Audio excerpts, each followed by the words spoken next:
Good morning. I am going to get my hair done for the first time in Spain. This salon was recommended to me from, oh, my gloves fell. Nobody's gonna tell me.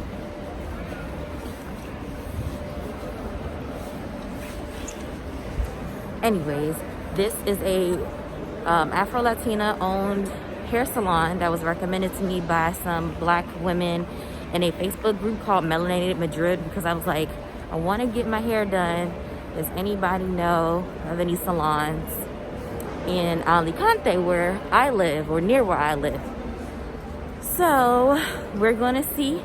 I trust one person with my hair. I've been going to her for like maybe 2 or 3 years now, and she's back home, and I resolved to do my hair by myself here, but I'm going to get it blown out, and I'm going to get a pedicure, and I'm hoping for the best, especially because she is Afro-Latina. So come with and let's see how this turns out. These are palm trees that this area is known for, and I don't know, they're kind of basic, looking a little sparse. It's not really giving me Miami lush vibes. Maybe when the sun comes out they'll look a little more green, but we're still on the way. Let's keep on walking.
My first time. So she's Dominican. She is Dominican, but she lives in Spain now. So this is my first time having a Dominican blowout. I've always been scared. It was a lot of heat, but I don't get my hair straightened very often. I got my hair straightened, I think, twice this year. Once in March for my birthday, and then right before I moved to Spain, just to be on the up and up with my hair. So that was in September? Yeah, September. And it is now November 29th. So I think I've gone enough time in between where I feel okay getting my hair straightened. I'm not going to do this often. I just kind of wanted to see what could be done, and to give myself a break from doing my own hair, because it can be a lot. She was very nice. Everybody was like really nice and everything like that. But I just wonder if like the descriptions like they were using, or that she was using when she was doing my hair, was little. So what's the word she used? I gotta find it. It's frizzy. I gotta find it in Spanish. She told me. She was like, your hair is very fine, but it's, when I translated it, it was frizzy, but I think she meant coarse. And while she was blow drying my hair, she was like, ay. I'm just like, okay now. All right now. Don't start with the, I don't know. I want to try to keep it as positive as possible, but I have no qualms about my hair. I understand that my hair is, back to what I was saying. I understand that my hair is very dense, but I'm used to doing my own hair, and I don't mind it. I love my hair. It's beautiful. I was just wondering, was she having some issues because it's not typical Spanish black woman hair? I don't know. I'm pretty sure she's seen thick natural hair like mine, but all in all, it was a good experience. Then I got a pedicure. She was a little rough. I was like, okay.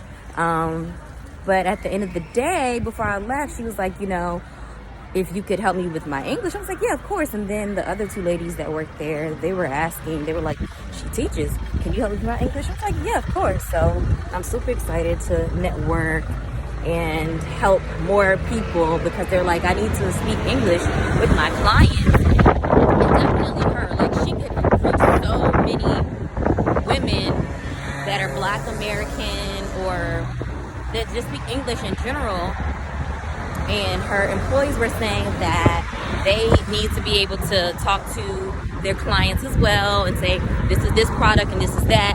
And they were saying they know vocabulary, but it's kind of making connections with concepts, which I get because it's the same for me in Spanish. So I'm like, we can help each other. And another lady was like, I have 2 kids. Can you help them? I was like, send me a message on WhatsApp and we will get it done. So I hope that they like actually follow through because I'm looking forward to helping them. This was a really good day. I needed this. And I love that my hair is just blowing in the wind. It smells really good. Faux show. And I love to support a Black-owned woman business. Okay. These old ladies sitting in this panaderia. It's like a bakery of sorts. They apparently play card games. And this is their old lady gang meeting. I love it. It is Monday, November 29th. One of the reasons why I don't have my normal schedule this week is because some kids have to quarantine because people got the vid. I don't know which vid they got. They got the original vid or the new John, but they got it. So while I'm like, oh, cool, I get to come in late and, you know, not stay long anyway. It's a little like, I'm not scared, but I do like to be near the kids because speaking English to kids that don't understand English under a mask is so, if that doesn't even sound hard to you, I don't know how else to explain it. It's frustrating, it's difficult, they don't understand me, I can't hear them, so it's a lot. But now I feel like I need to exercise more caution. I'm closer to the 2nd and 1st graders more because they like to get special help from me. They want me to help them. They're like, Kiera, can you come help me? So I usually sit with them about 4 or 5 at a time and I help them with their assignments. But we all know little kids in general, but little kids especially, they don't wash their hands, they touch everything, and they're not really, I mean, they know to practice COVID measures, but they're kids. They want to be kids, they want to touch everything, they want to be near me. Now that I think about it, I'm just really praying because the 2nd graders hug me after every class, which I love, but, you know, since the vid can be transmitted apparently through the air, you just never know. We're wearing our masks, but as much as I have masked and all that stuff, and people have masked and worn gloves and washed their hands and hand sanitizer, people have still gotten COVID. So I'm not saying that I have it at all, but I'm just going to exercise more caution, which does make me a little bit sad because I like to be close to the kids. They like to be close to me, but to protect everyone, including myself, because I still want to work and be paid, I am going to change things and just try to be more cautious and just remember I have to kind of put more distance between myself and them. Yeah, it's a thing. I'm in class today with a new hairstyle. Some of the kids have already been freaking out. Que guapa, how cute, how pretty. So I have 6th grade this morning and I might record them, their reactions to my hair. So here is the teacher's lounge. Here are things like information that teachers need, announcements, they just post on the board. This is Valencian that you're seeing, it is not Spanish, so I understand some things here and there, but for the most part, nah. This is something about Christmas. Olor a Nadal. I don't know exactly what that means, but Nadal means Christmas. And we have these little things here. They look like bracelets. different type of jewelry. So they're for the teachers, and I am a teacher here, so I am going to take one. Guess what color? Just take a wild guess.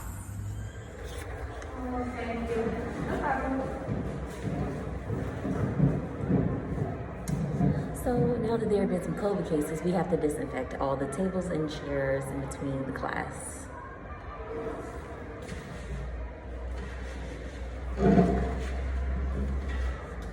Which I don't mind because kids touch everything and I'm all for it. Should have been doing this. She didn't set the chairs, she just sprayed the table, but I added the chairs because they have to touch the side of the chair or they touch the back of the chair to squeeze it out. So I just figured it makes sense to touch everything that they touch. And she sprayed like a little bit, so I went and resprayed. I was like, girl, what are we gonna do on this? No. We got to disinfect this joint. I'm about to spray the door handles too. They didn't ask me to do this, but just to be on the safe side.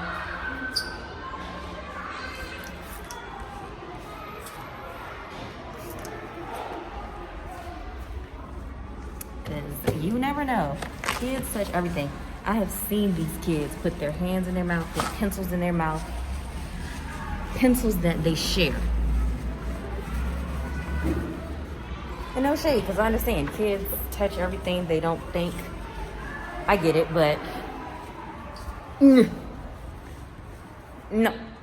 So I'm in this electronics store, for lack of a better word. It's an outlet store to get a heater because I have one heater in my apartment and it is in one room. That means the rest of the house is not heated. It's cold. There is a it's an old style heater in my bathroom, but I have to be very careful with these things. I can only leave them on for a certain amount of time because they will cut off for whatever reason. It's just electricity issues and space. So I'm here. I found the heater that I want to get. There's somebody at the counter, so I'm just kind of walking around seeing what else is here. But they also have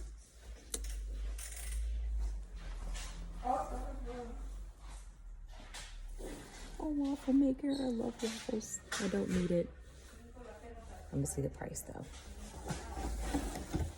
I love waffles. Like, I don't understand. I love waffles over pancakes any day.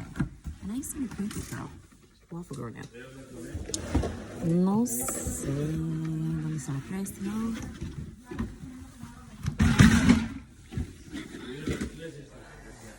Okay, so another thing that's tempting is I found a pressure cooker. So I'm seeing things that I do need. Here's a pressure cooker. It is 95 euro. But, oh, here's a waffle maker. That's cheaper.